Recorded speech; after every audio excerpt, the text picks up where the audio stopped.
Today, I will talk about questions and curiosity. So, we are taught to answer questions, but in Korea, especially, we're not taught to ask them. When we were young, we asked a lot. Why was I born? Who am I? Why am I here? Why is the sky blue? Will the universe end? Why do I have to cry? Why do I have these feelings?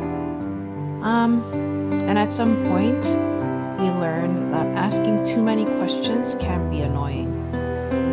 And we learned that there are certain right answers, and people just stop asking. But the curiosity never really disappears. Curiosity is not about knowing all the answers. It's about noticing. Noticing when something is strange. Noticing when something doesn't make sense.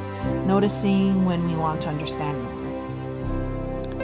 Asking a question is a small act of courage. When you ask a question, you're basically saying, I don't know yet, and that can feel quite uncomfortable. But I guess every meaningful change starts there. Think about the questions. Not test questions, not homework questions, but real questions. Who am I becoming? Why does this make me angry? What do I care about? What kind of world do I want to live in? These questions don't have clear answers, and that's the point. Curiosity gives us permission to stay open, to listen longer, to judge less quickly, to change our minds. And when we stop asking questions, the world becomes smaller and stories become simple. But when we stay curious, the world opens up again. Curiosity connects us to others. Instead of saying you're wrong, we ask, how did you come to think of that?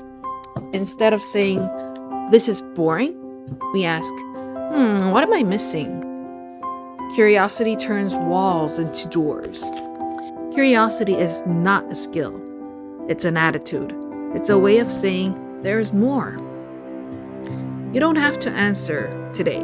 You don't need to even find the answer so soon. Just keep asking the question. Have a curious mind. It's not a mind that knows everything. Just keep asking the question.